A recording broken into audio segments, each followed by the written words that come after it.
Vamos fazer a revisão, então. Vou começar a fazer a revisão só da semana passada. Eu não vou fazer a revisão das outras 2 aulas, não. Porque as 2 primeiras aulas foi um parênteses enorme que a gente fez para estudar sobre o reino. E aí, semana passada, começou o texto de João. E aí, a gente vai começar a ver nele aqui. Vamos começar lendo, né? Vamos abrir nossas Bíblias. Em João, capítulo 3. Vamos ler. Ler agora ou ler depois da revisão? Já está gravando? Então já falei agora já. Então vamos ler agora.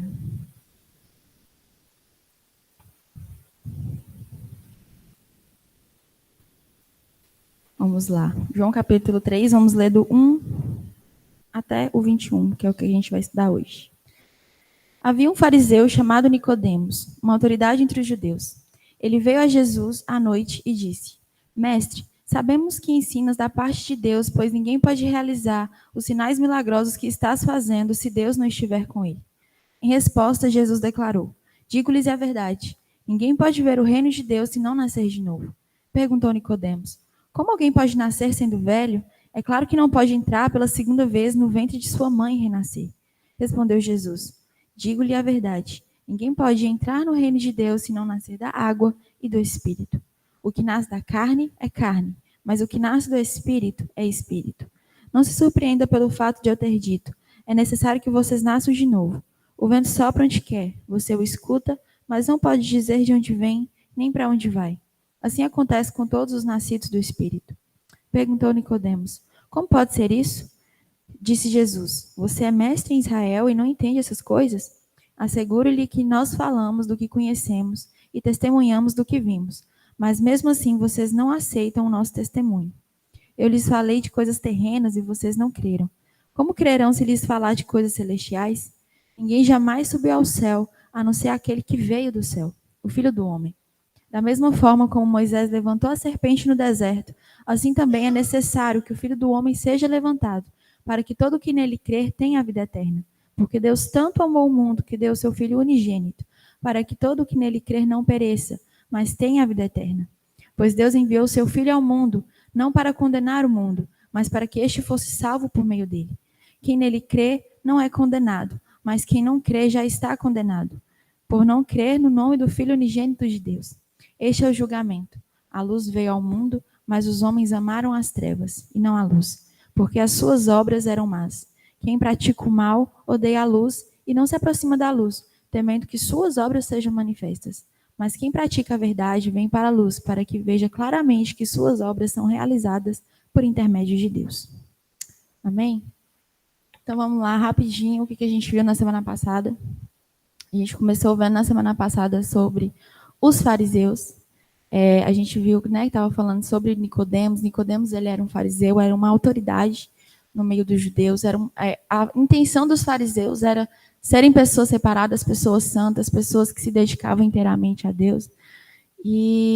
Só que a gente viu que no meio do caminho, assim, a intenção dos fariseus era boa, só que depois eles se perderam, eles começaram a se corromper, né? Eles eram pessoas que eles tinham disciplina para se exibir, que a gente viu lá no texto de Mateus 23. Eles eram pessoas com uma falsa santidade, porque eles viviam essa vida de aparência, né, essa santidade por pura aparência, e eles não tinham amor pelo próximo. Então, as coisas importantes que realmente importavam, eles não praticavam, eles ficavam ali apenas na religiosidade.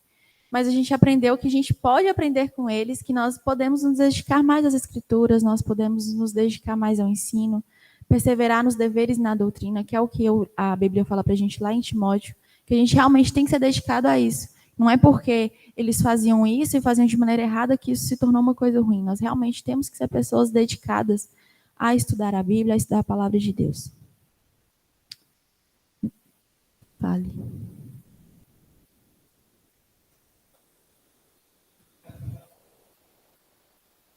Diego vai falar.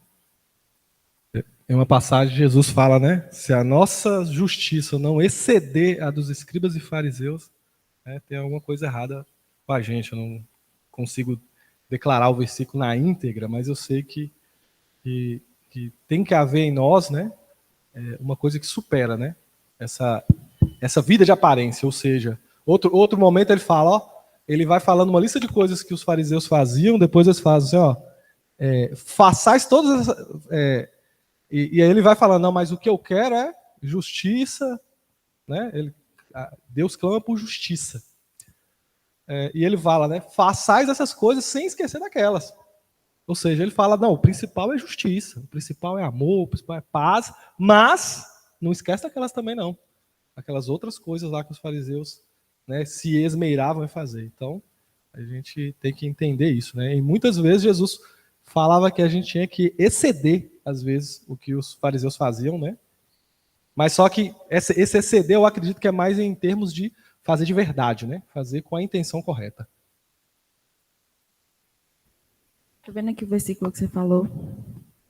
É Mateus 23, que fala que eles se preocupavam com ofertas, mas não se preocupavam com as pessoas que passavam necessidades. Aí eles falam que aí Jesus fala que ele tem que se preocupar com os dois, né? Façam uma coisa sem esquecer da outra. E aí a gente começou a estudar um pouco mais sobre Nicodemos. Eu vim defender Nicodemos. A gente viu que Nicodemos, ele reconhece o poder de Deus, ele tinha o conhecimento das Escrituras, e eu trouxe, né, porque eu fiquei pensando, né, por que João tinha escolhido falar sobre Nicodemos? E a intenção que João fala que ele escreveu esse livro foi para poder convencer as pessoas de que Jesus era o Cristo, Jesus era o Filho de Deus. E ele escolhe a dedo esse relato de Nicodemos, tanto que não tem em nenhum outro evangelho. E eu fiquei pensando, né, que isso poderia ser porque pelo status de Nicodemos, pelo conhecimento que ele tinha, por ser uma pessoa muito importante na sociedade, ele não ia arriscar o cargo dele, ele não ia arriscar a reputação dele por causa de qualquer coisa. Então, se ele decidiu seguir Jesus, e depois a gente viu que mais adiante lá ele defende Jesus diante dos fariseus, ele foi junto com José de Arimateia, né? Ele sepultou o corpo de Jesus. Então, ele, mesmo que meio assim de longe, ele se tornou um seguidor de Cristo. Então, ele arriscou a vida dele, arriscou a reputação dele, ele provavelmente foi muito perseguido por causa de Cristo. E ele não ia arriscar a vida dele, a carreira dele. Ele era uma pessoa, ele não era só um fariseu, ele era uma autoridade no meio dos fariseus. Então, se ele arriscou tudo isso, é porque era uma coisa importante, né? Jesus era importante. E eu acho que Nádia vai falar. Vai.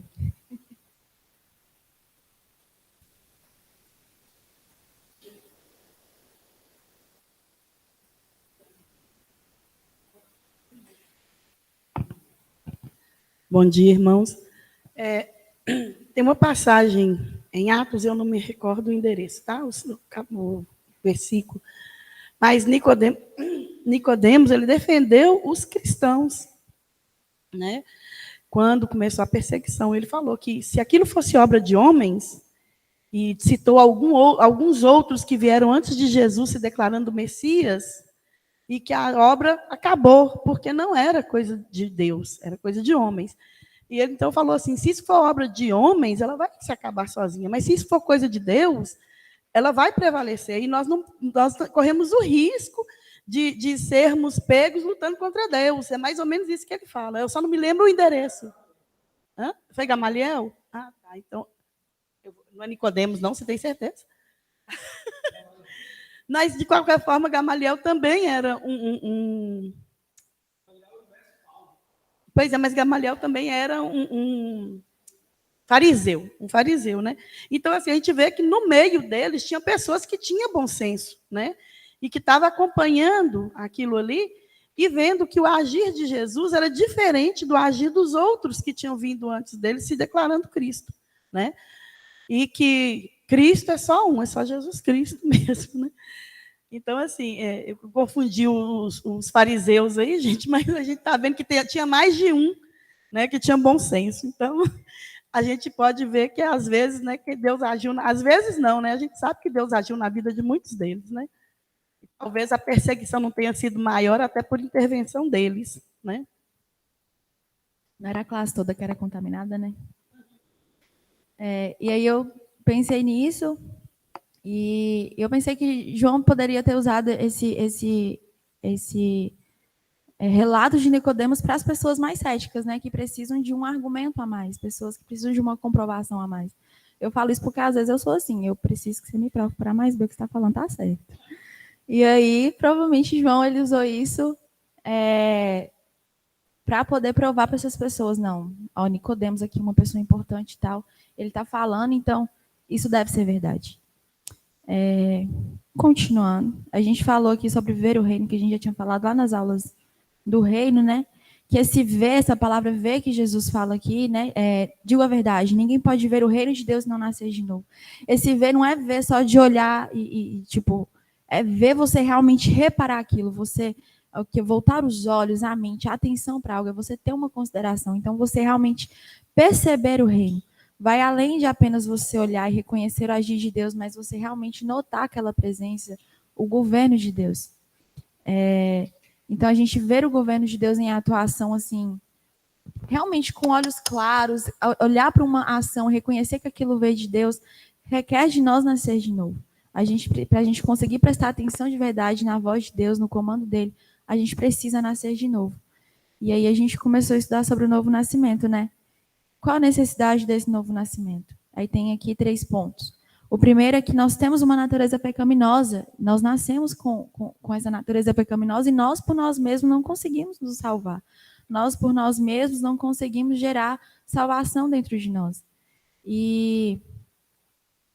Então, tem essa necessidade do novo nascimento. O segundo ponto é que nós não podemos entrar no reino sem nascer de novo. O que Jesus fala ali com Nicodemos não é uma recomendação, é uma ordenança. Ele fala, você precisa nascer de novo. Então, não é tipo assim, eu estou afim de nascer de novo, vou nascer. Não, você precisa. Se você quer ser salvo, se você quer entrar debaixo desse governo de Deus, você precisa nascer de novo. E o terceiro ponto é que uma fé intelectual e emocional não é suficiente. Né? E a gente usou o relato lá de João 2, 23. Jesus falava que tinham pessoas que criam nele. Está escrito assim, muitos viram os sinais milagrosos que ele estava realizando e creram em seu nome. Mas Jesus não confiava a eles, pois conhecia a todos. Não precisava que ninguém lhe desse testemunho a respeito do homem, pois ele bem sabia o que havia no homem. Então, aqui fala que as pessoas elas até criam em Jesus, mas elas só criam em Jesus por causa dos milagres que ele fazia. Não era porque esse crer que a gente precisa ter em Jesus é o crer no Jesus que morreu pela minha vida, que pagou os meus pecados. Não é só crer no Jesus milagroso. E aquelas pessoas elas estavam crendo apenas num Jesus que operava milagres.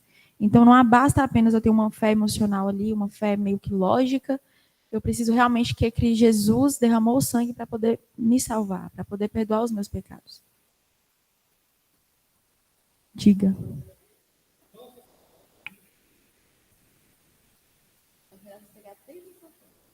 Não, uma coisa que você está falando assim, essa passagem que você acabou de falar, né? Que João 2, 23. João 2, 23, né? Que Jesus conhecia, muitos criam Jesus por causa dos milagres, né? Mas Jesus conhecia eles. E logo em seguida começa o relato de Nicodemos. O que pode, porque às vezes a gente olha a Bíblia separada por capítulos, gente. E esses capítulos, na verdade, eles não foram assim no original. Então, provavelmente, esse último versículo que a Ellen está falando é totalmente conectado com a história de Nicodemos. Talvez seja essa também a situação dele quando se aproximou de Jesus, né? Se aproximou por causa dos milagres, né? Se aproximou por causa da autoridade de Jesus, que ele viu, aquela autoridade espiritual. Mas a ideia dele era totalmente diferente e Jesus conhecia o interior dele, tanto é que ele foi direto no ponto. Foi Nicodemos que fez essa pergunta filosófica super importante. Ele veio falando coisas e Jesus foi na lata dele e falou a coisa mais, o que ele precisava ouvir. Né? E eu acredito sim que esse 2 que Ellen fala é totalmente conectado com Nicodemos, né? Com a história dele, porque está ligadinho mesmo. Você termina o 2 começa a falar de Nicodemos imediatamente. É verdade. E a gente viu também sobre a natureza do novo nascimento, e a gente começou vendo o que não é o novo nascimento. Vixe, eu fiz um trem errado aqui. Tá, achei. O que não é o novo nascimento? A gente viu que o novo nascimento não é prosperidade, não é ter muito dinheiro, porque Nicodemos, ele era rico e Jesus falou com ele que ele precisava nascer de novo. Não é ter um profundo conhecimento da Bíblia, porque o próprio Nicodemos, ele tinha muito conhecimento, ele era uma autoridade no meio dos fariseus, então ele sabia muito da palavra de Deus. Não é ser uma pessoa religiosa, não é ocupar um cargo de liderança na igreja, não é ter informações corretas sobre Jesus. Nicodemos, ele tinha informações corretas, né? Ele sabia que Jesus agia por meio de Deus, mas isso não era bastante. Jesus continuou falando com ele que ele precisava nascer de novo. Não é uma reforma moral, porque às vezes a gente confunde, né?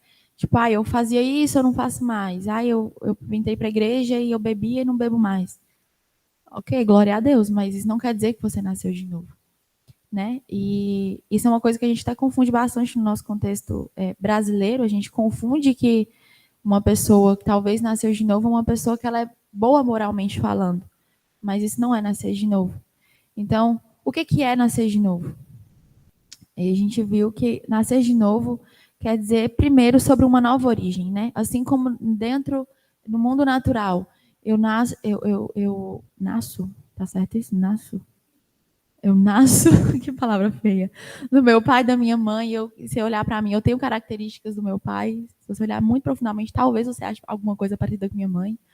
E aí, a gente tem essas características que se parecem, né, com os nossos pais. E quando a gente é um novo nascido espiritualmente, nós vamos ter essa DNA de Deus correndo em nós. Nós vamos ter essas características de Jesus. E eu até coloquei a pergunta aqui, né, o quanto eu me pareço com Jesus. Se nós realmente somos nascidos de novo, nós vamos ter características de Jesus em nós. Nós vamos ter essa semelhança com Cristo. A segunda coisa que eu coloquei é essa transformação interior realizada pelo Espírito Santo. E aí está falando lá no versículo 15, que, deixa eu ler aqui. Ninguém pode entrar no reino de Deus não nascer da água e do Espírito. O que nasce da carne é carne, mas o que nasce do Espírito é Espírito. Então, então Jesus aqui nesse contexto ele utiliza uma linguagem para Nicodemos entender, porque naquele contexto João Batista estava batizando na água, querendo representar o arrependimento. Ele falava, vocês precisam se batizar, vocês precisam se arrepender. Então, quando Jesus fala que a gente precisa nascer da água e do Espírito é essa questão de nós nascermos de Deus e temos agora o DNA de Deus correndo em nós, e o batismo na água representando o nosso arrependimento, que nós precisamos nos arrepender dos nossos pecados, precisa haver essa transformação de dentro de nós, que a gente reconhecer que a gente é pecador, que a gente está afastado de Deus e que a gente precisa de Deus para poder ficar próximo dele de novo, que a gente precisa se tornar filho de Deus. E aí a gente viu que é uma obra livre, soberana e misteriosa do Espírito Santo, porque não depende de nós. É uma obra que ela vem inteiramente de Deus, né? Porque fala lá, cadê o versículo? Não achei o versículo? Deixa eu achar na minha Bíblia. No versículo 8, o vento sopra onde quer, você escuta, mas não pode dizer de onde vem nem para onde vai. Assim acontece com todos os nascidos do Espírito. Então, uma coisa que às vezes a gente não vai conseguir entender, a gente não vai conseguir explicar. Quantas pessoas que a gente olha, pessoas que se convertem, que a gente fala, meu Deus, eu nunca esperava que essa pessoa fosse converter. Eu nunca esperava que essa pessoa fosse mudar tanto. Isso mostra realmente que é algo que vem de Deus, porque Deus escolhe pessoas que a gente não escolheria. Ele toca pessoas que talvez a gente olhe com desprezo, Deus vai lá e escolhe aquela pessoa. Então, é uma obra que a gente não consegue entender. E se você tentar entender, a gente tentar entender assim, racionalmente, como que esse negócio nascer de novo, não faz muito sentido. Pelo menos na minha cabeça não faz. Mas a gente realmente não consegue entender. Então, é uma coisa que realmente vem de Deus e não depende de nós. Então, para eu ser salva, não depende de mim. Depende de Deus. Depende de Ele vir, dele produzir arrependimento em mim, dele produzir o Espírito dele em mim, de eu nascer de novo. Precisa de Deus. Então, não depende de mim. E aí, essa foi a revisão. Alguém tem dúvida até aqui? Quer fazer algum comentário? Senão a gente vai para a aula de hoje. Não? Então vamos lá. Aula 19. E aí a gente vai continuar aqui na exegese do texto, que é o estudo por versículo. Né? Falei certo? Falei. E aí uma coisa que a gente até já viu aqui, e falamos aqui na revisão. Vamos entender aqui um pouco. Esse versículo 8, né? O vento sopra de quê? Essa palavra vento vem de pneuma, eu acho que é assim que fala. Que no original significa também Espírito Santo. Vai significar a terceira pessoa da Trindade, o Santo Espírito, co-igual, co-eterno com o Pai e o Filho. Significa também o princípio vital pelo qual o corpo é animado. Então, nesse versículo, quando João fala, o vento sopra onde quer, ele está se referindo ao próprio Espírito Santo. Ele faz uma analogia ali, né? Porque o vento é uma coisa que a gente não vê, a gente só consegue sentir ou entende muito bem, mas ele também se refere ao Espírito Santo. Então, o vento sopra onde quer, o Espírito Santo sopra onde ele quer. Ele vai vir gerar a vida onde ele quer. Então, é que a gente vem ver essa... Aí coloquei aqui, essa primeira característica, né, que se fala sobre a forma do Espírito Santo agir, que é uma forma como a gente não entende. O Espírito Santo, ele faz o que ele quer. E aí a segunda parte é que também o comportamento de um novo nascido. Como assim? Aquelas pessoas que são nascidas do Espírito, elas vão se mover por meio desse Espírito que sopra onde ele quer. Ou seja, se nós somos nascidos do Espírito, nós vamos ser guiados por uma vontade que às vezes a gente não vai entender. Às vezes o Espírito Santo vai conduzir a gente a fazer algumas coisas que a gente não vai compreender, que a gente vai olhar, meu Deus, mas para que isso? Não estou entendendo nada. E você vai agindo ali naquela obra, vai sendo fiel à palavra de Deus e vai produzindo coisas e às vezes a gente realmente não entende. O que Deus está querendo com isso? Mas é um comportamento do novo nascido. Se eu nasci de novo, Deus, eu vou me submeter a essa vontade de Deus de fazer coisas que às vezes eu não entendo. Né? Porque isso quer dizer, o significado de nascer de novo é você entrar dentro do reino de Deus. E entrar dentro do reino de Deus é se submeter a esse governo, se submeter a essa vontade mesmo que a gente não entenda. E aí fica de reflexão, né? O quanto que a gente tem sido obediente, o quanto que Deus tem mandado e a gente tem feito, o quanto que a gente tem correspondido a esse governo de Deus.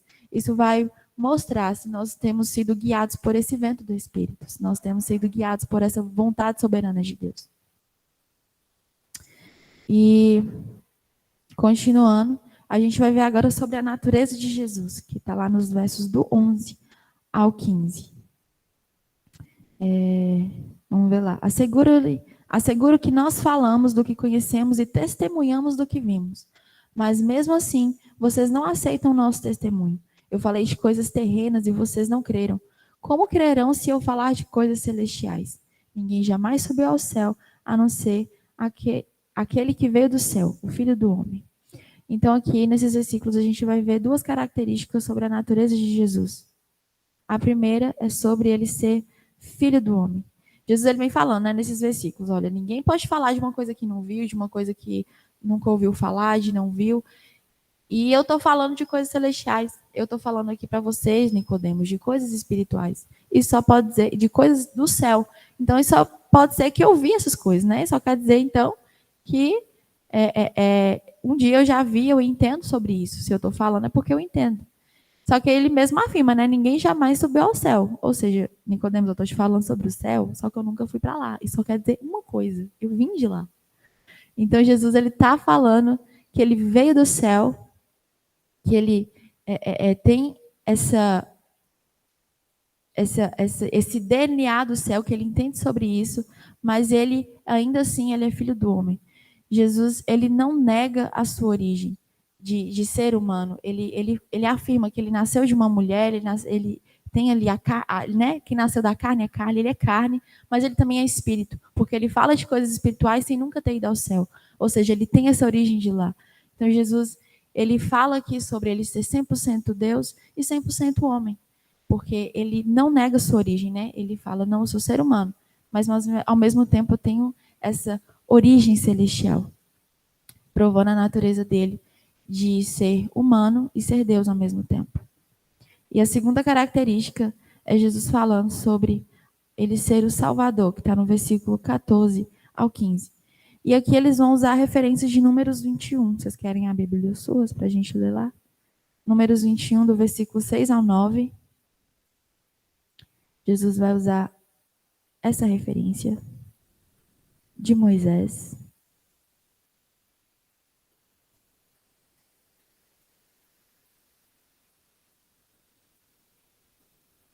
Números 21, do 6 ao 9.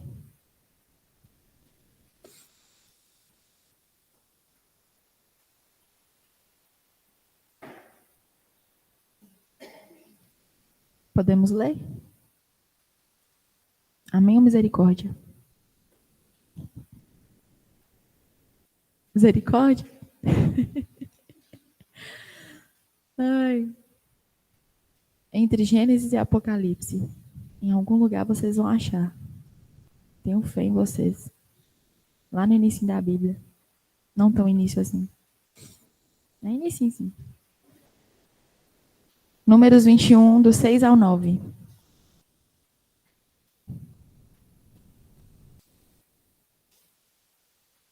Enquanto isso, eu vou fazendo uma dancinha para distrair você.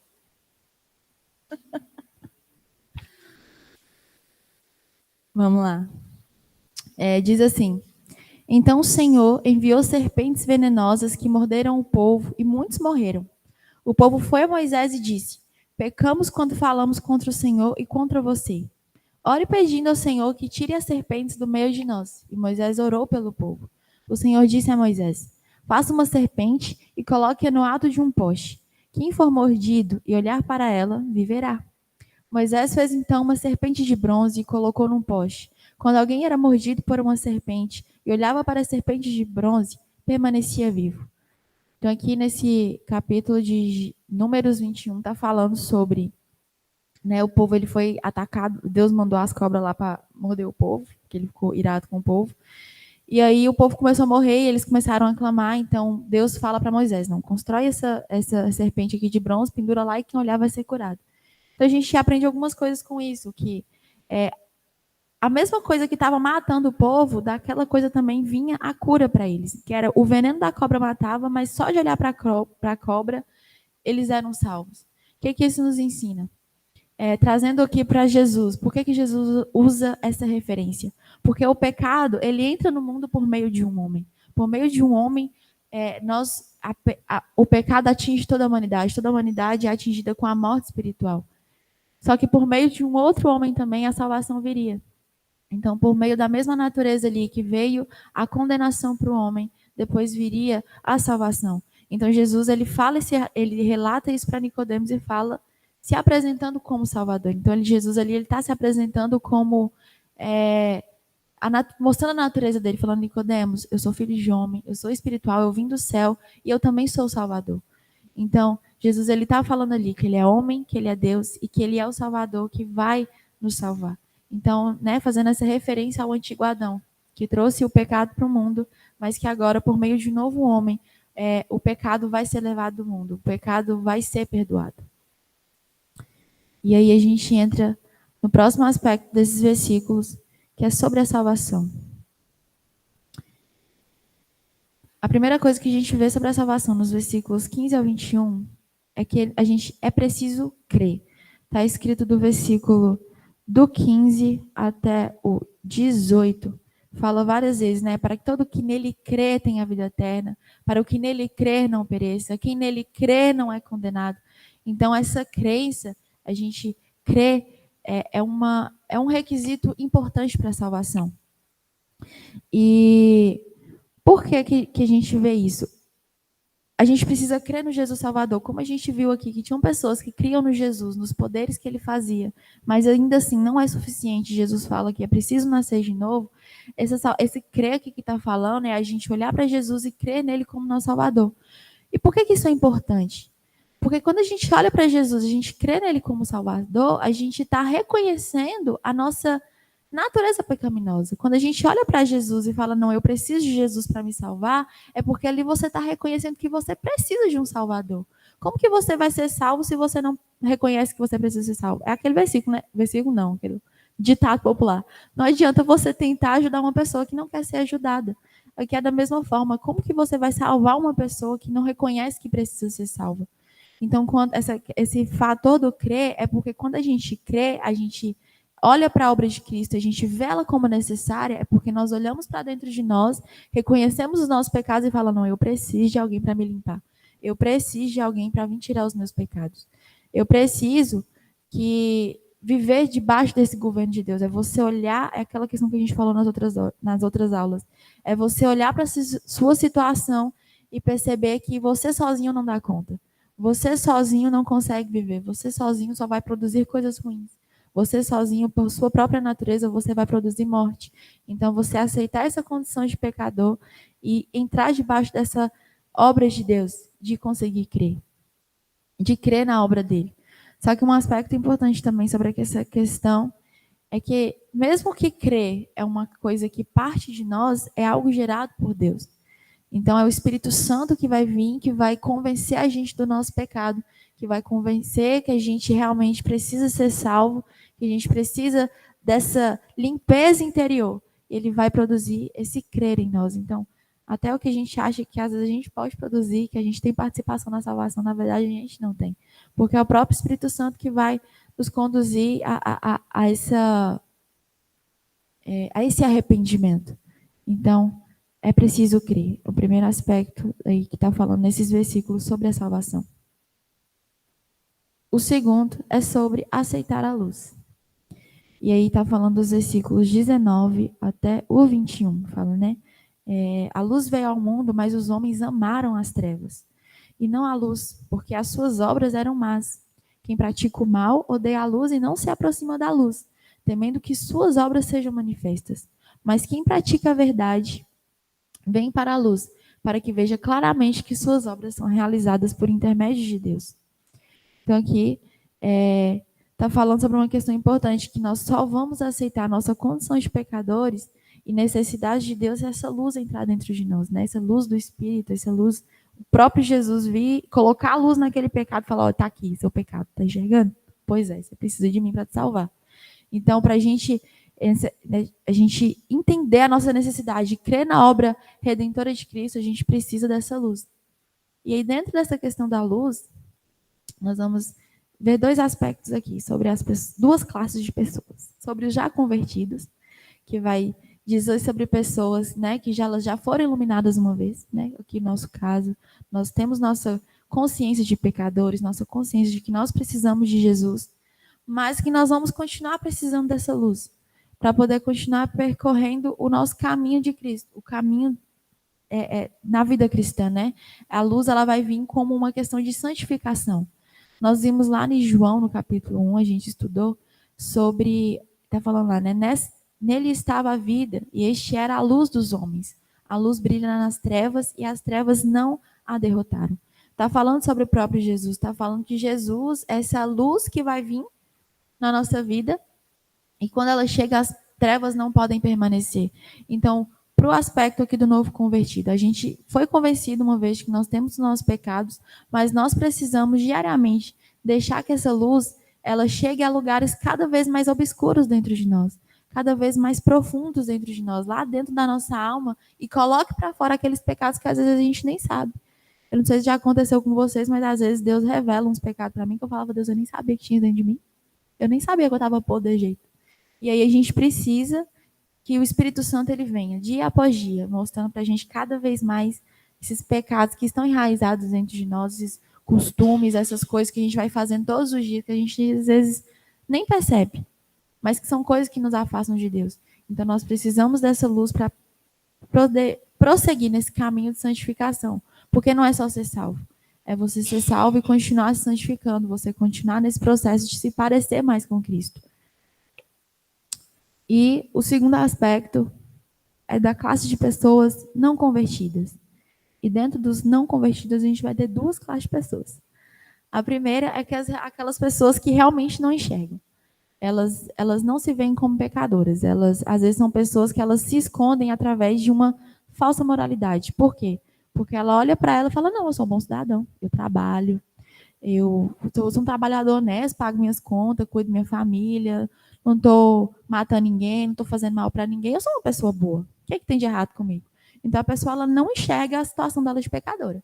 E ela continua naquela situação porque ela realmente acha que ela é uma pessoa boa. Então a luz não chegou na vida dela.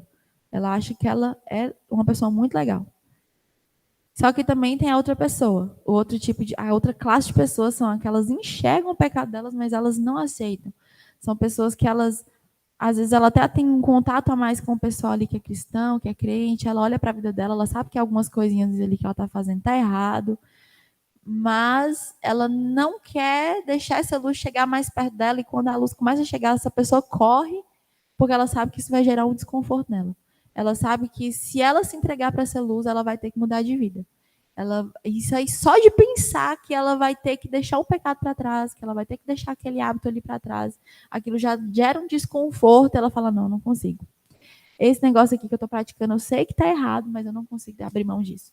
às vezes, dentro do nosso contexto brasileiro, né, que às vezes a gente se esconde atrás de uma falsa moralidade, talvez seja ali aquela pessoa, né, eu gosto ali de beber minha cervejinha no final de semana, só que os crentes falam que é pecado. E eu não consigo ficar sem minha cerveja no churrasco de domingo à tarde.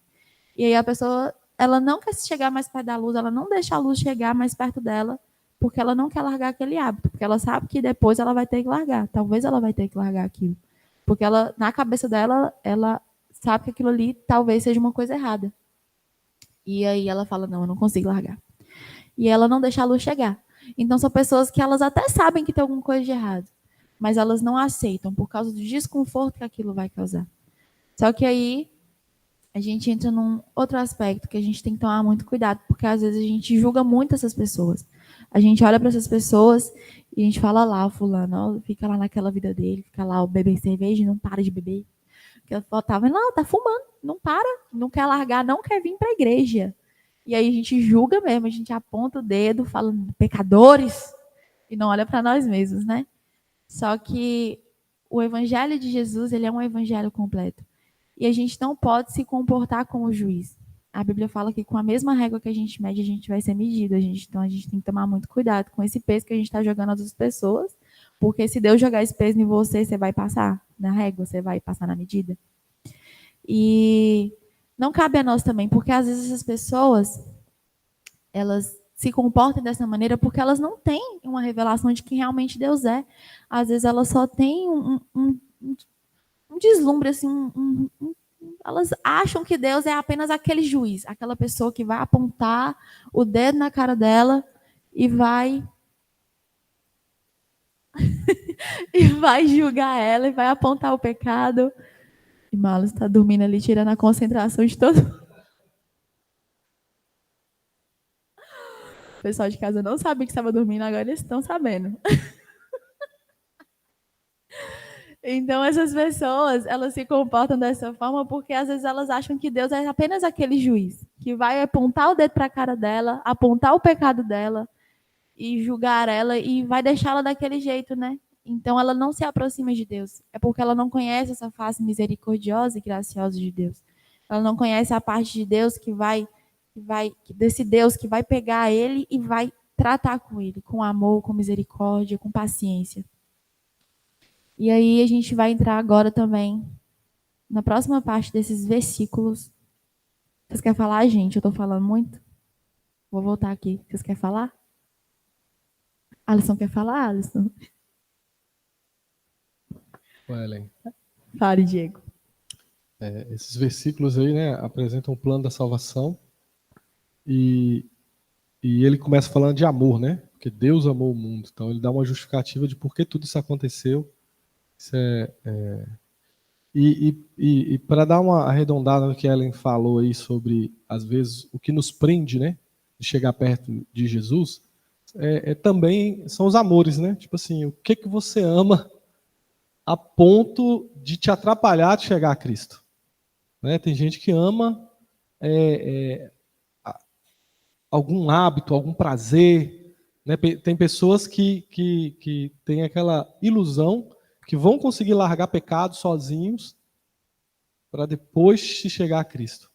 Então, na verdade, nós temos que realmente entender esse amor de Jesus, que é enorme por nós, e ao sentir esse amor, as coisas vão acontecer. Então, independente de qualquer pecado que você acha que você está cometendo, né, é perto de Jesus que a gente vai mudar isso. Né? Mas tem pessoas, né, eu vi esses olharezinhos, né, por causa do desconforto. Tem pessoas que eles amam tanto o pecado deles que eles tentam subverter a verdade, que é o que nós estamos vendo muito hoje.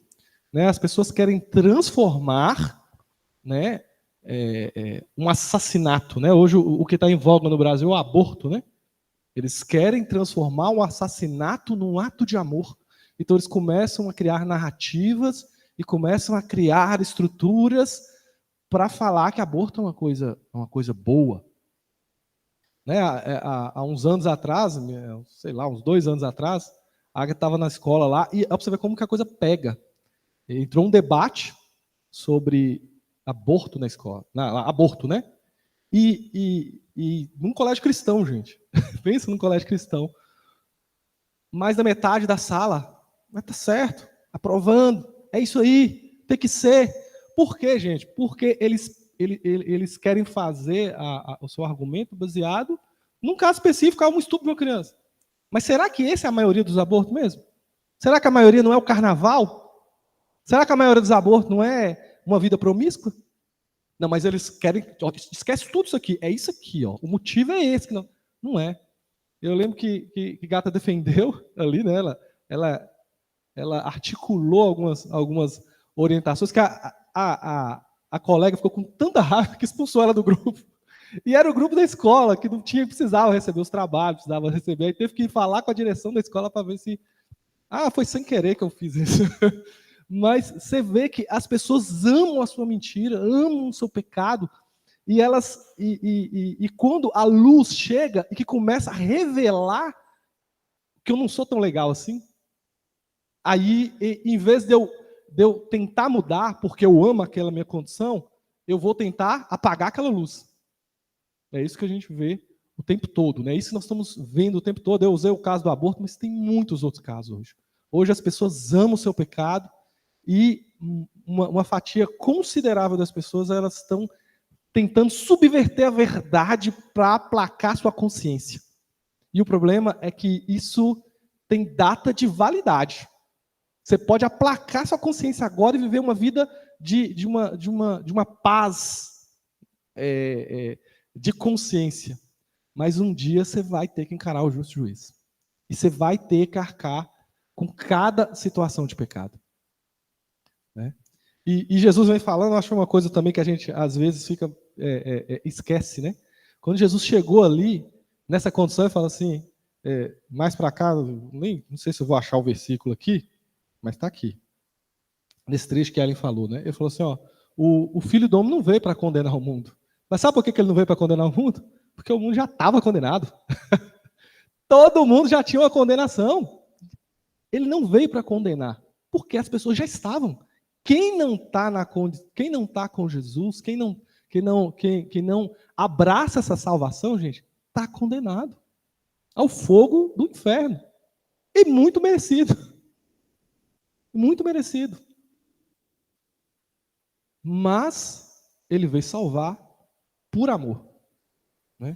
E esse plano da salvação está totalmente claro. Né? Coisas que, às vezes, o Velho Testamento foi mostrando sombras. E ele revela, né, quando ele fala da serpente, ele revela uma história que era uma figura da salvação ali.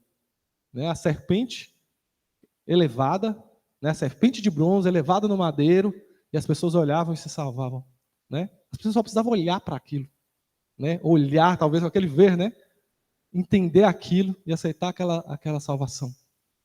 Né? E é isso. Isso é algo maravilhoso, né? Essa salvação. E nós temos que divulgar isso, né? E também viver uma vida, gente, que a gente não se engane.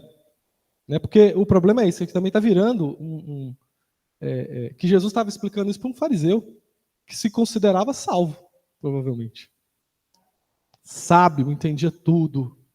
Né? Ele não falou, talvez, essas palavras com a próxima, né, que vai ser a samaritana, que era a pecadora. Ele deu outra revelação para a samaritana. Né? Mas para Nicodemos ele deu a revelação completa do plano de salvação. Né? Para um homem que deveria ter entendido tudo aquilo ali. Né? E foi revelando todas aquelas situações. Então, é algo que a gente tem que ter assim, gente. Nós temos que conhecer isso. Esse plano da salvação a gente tem que ter no coração do início ao fim. Entender por que a gente precisa ser salvo. Como que Deus nos salvou? Qual que é o meu mérito nisso? O que eu tenho que fazer a partir de hoje? Sabe? É uma coisa que você não pode ser mais ou menos. Com salvação não se brinca. Né? Você pode brincar com qualquer coisa, mas não brinca com salvação, não. Porque é algo terrível. Se a gente perder essa oportunidade maravilhosa, né, que Deus nos dá.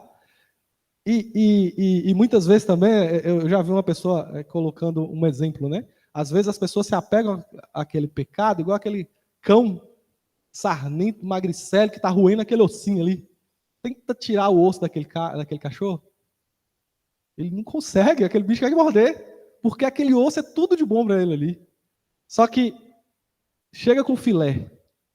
Gente, o plano da salvação, Jesus é isso. É aquela coisa maravilhosa que a gente vai poder largar aquele osso velho, fedorento, e vai para uma coisa muito melhor. Só que a pessoa olha e fala assim, minha vida de promiscuidade, a gandaia, aquilo ali é meu ossinho, que aqueles caras ficam ruindo. E eles amam aquilo, mas às vezes a gente vem com um evangelho que é só leis e regras e moralidade e esquece de apresentar esse amor maravilhoso, né? E todas as outras vantagens de ser livre, de ser filho de Deus, de ser co-herdeiro com Cristo e tanta coisa. Então tem um filé maravilhoso e as pessoas às vezes estão se apegando àquele osso velho, sujo, que não tem mais nada. Amém. Isso impede também, porque eu acabei falando isso aqui na questão dos não convertidos, né? Mas isso impede também a gente que é convertido de viver esse processo de santificação, né? Porque a gente se apega e fala, não, já tô, sei lá, já fui salvo, já tá bom já. Não, e não tá bom, a gente tem que continuar vivendo esse processo de mudança, esse processo de santificação, de largar aqueles vícios, de largar aquelas pequenas coisinhas. Às vezes não é nem um pecado, mas é uma atitude que a gente tem que afasta a gente de Deus e a gente precisa largar aquilo, né? Fofoca, essas coisas. Fofoca no meio de crente tem demais. E é uma coisa que Deus abomina. A gente precisa largar essas coisinhas que a gente às vezes acha que não tem nada a ver, mas tem tudo a ver. E aí, eu tô caminhando pro fim já, viu, gente? Se vocês não conversarem, elas vão acabar com meia hora de antecedência. E aí a gente vai falar agora aqui, estudar, né, esse versículo tão famoso, o versículo mais famoso do mundo, talvez. Acho que é, né? Porque João é o evangelho mais lido de todos, esse é o versículo que todo mundo mais conhece. João 3,16, a gente vai ver alguns aspectos desse versículo, né? A completude do evangelho. O primeiro aspecto que a gente vai ver aqui é sobre essa questão do crer. Que Deus ele vai abrir os nossos olhos por meio da fé. Porque o primeiro passo é a gente reconhecer que nós somos pecadores, né? Que nós precisamos de Deus. E tudo isso é o próprio Espírito que vai fazer com a gente. Deus vai abrir os nossos olhos para a nossa condição de pecador, para a gente reconhecer que a gente precisa dele. E aí a gente vai passar a crer nele. A gente vai passar a crer na obra redentora de Cristo. E ele fala depois sobre o nosso destino, caso a gente não tenha essa salvação, porque ele mostra pra gente que a gente é pecador, mostra pra gente o que vai acontecer se você não abraçar essa salvação, né? Que a gente queimar no fogo do juízo, no fogo do inferno, e ele vai mostrar pra gente esse nosso destino, que nós realmente somos naturalmente pecadores e que nós precisamos abraçar essa salvação para poder mudar esse nosso destino. Só que ele não fica apenas na questão de mostrar para a gente a nossa podridão. Deus vai lá e nos oferece a solução.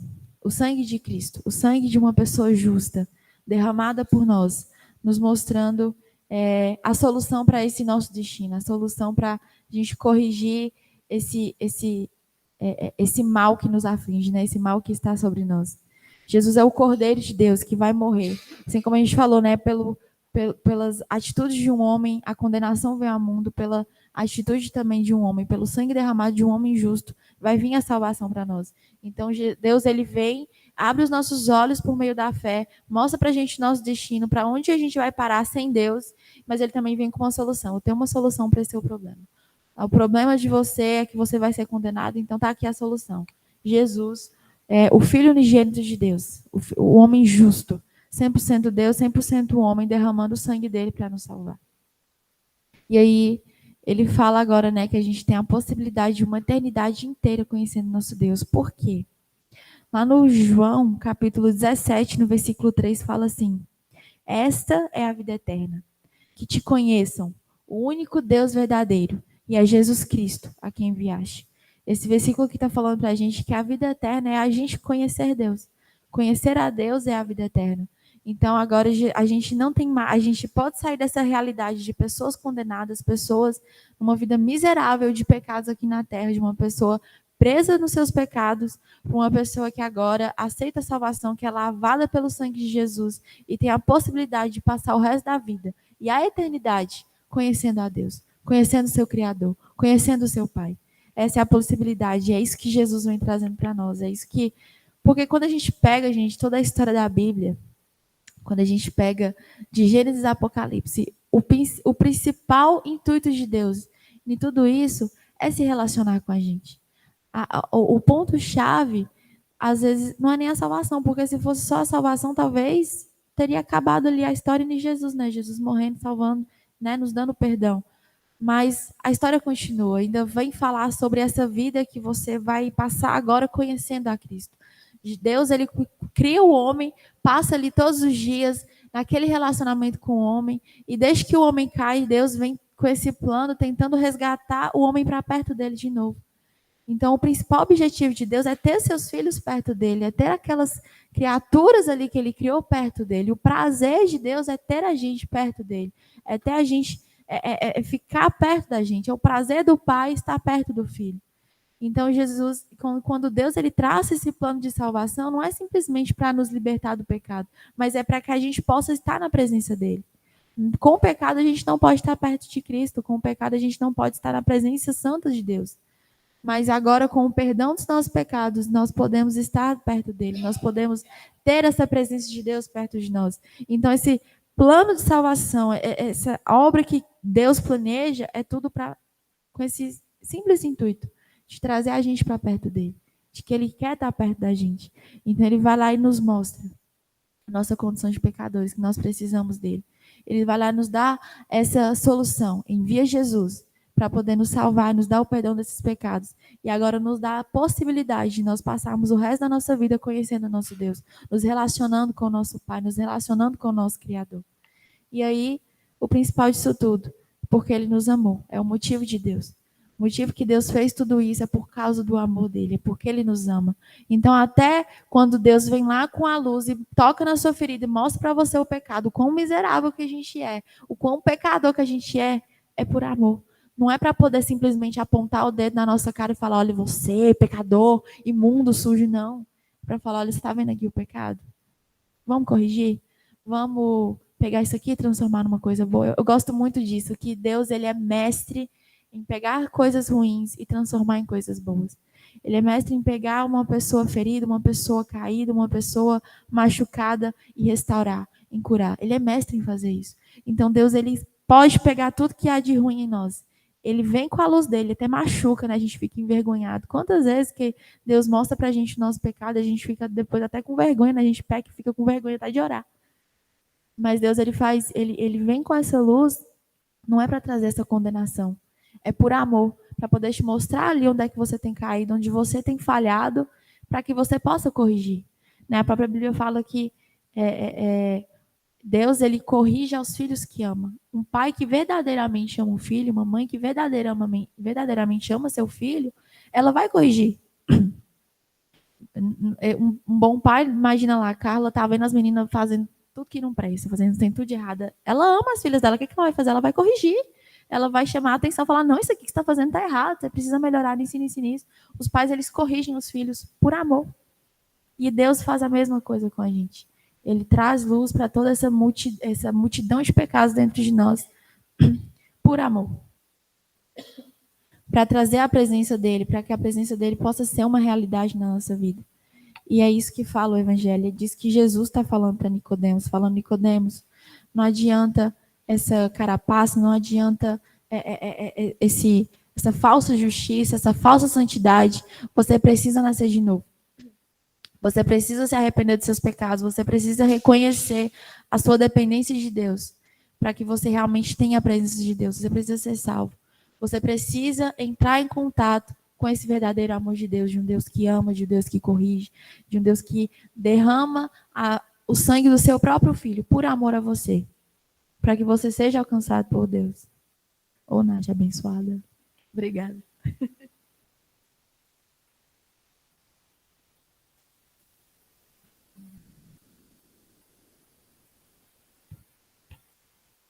Então, é isso que vem falando nesse capítulo 3.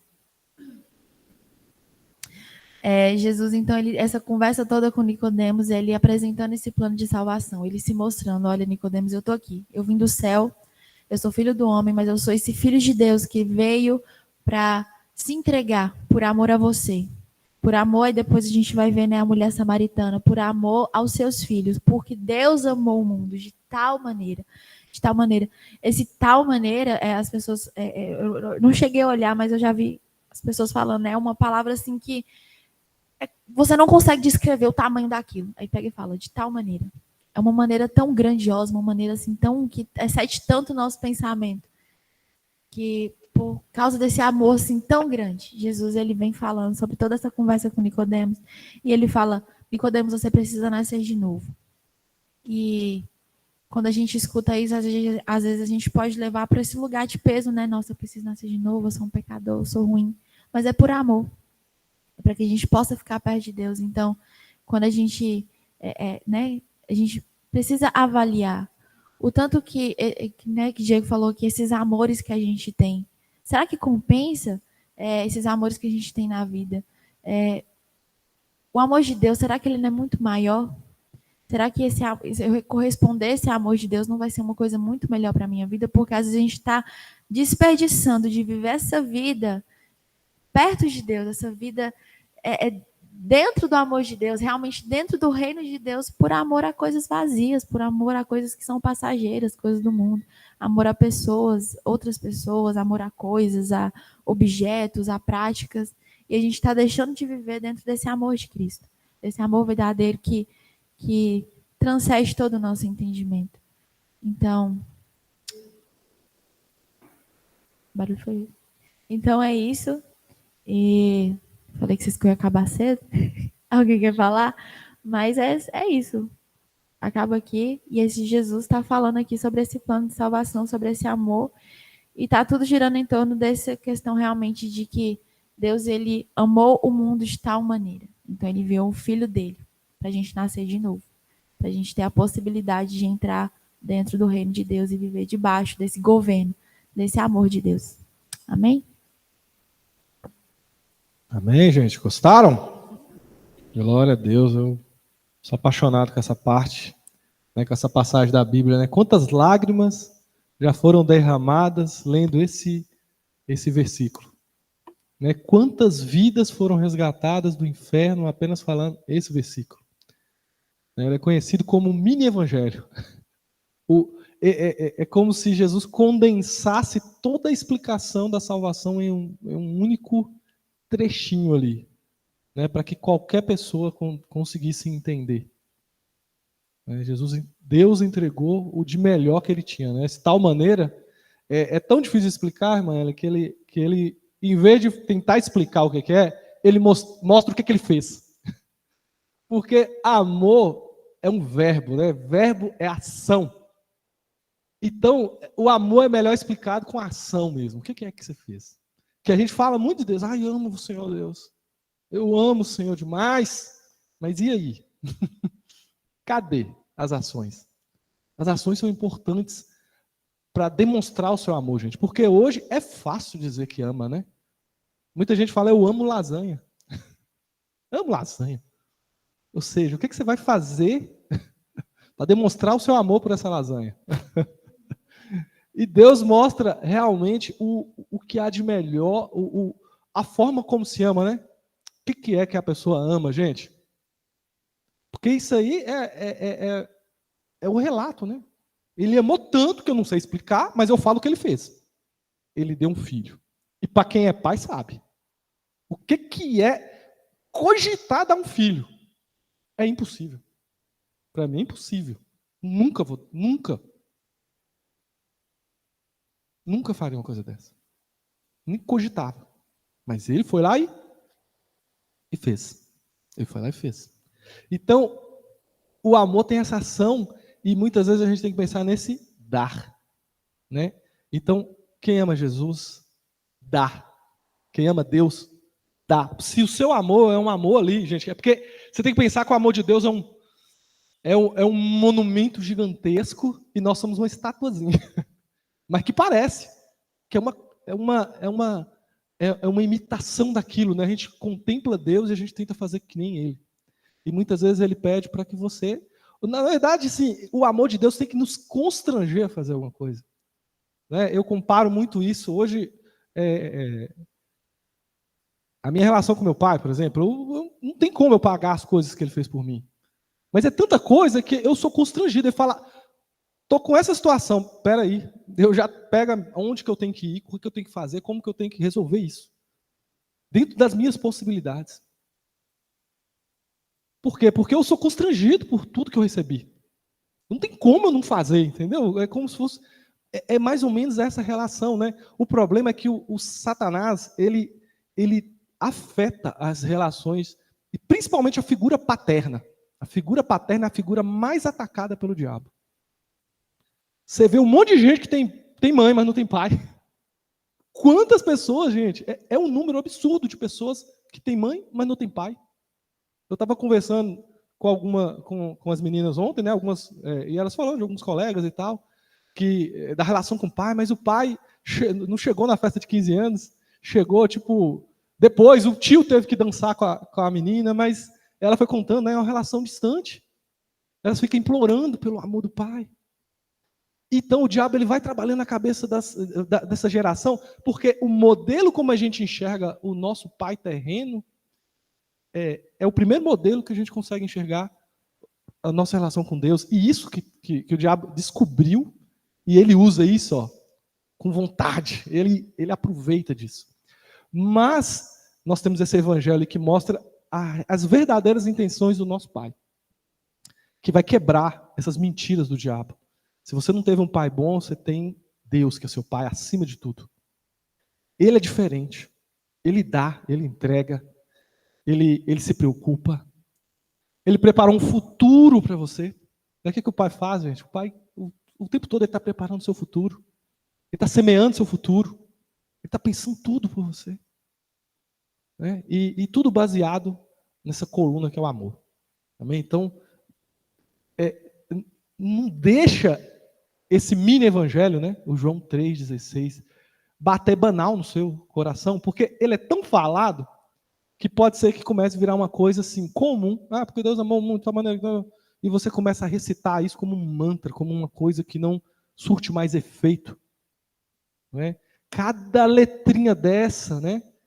Cada pedacinho desse tem um valor grandioso para você entender o seu Deus e as intenções dele para a sua vida.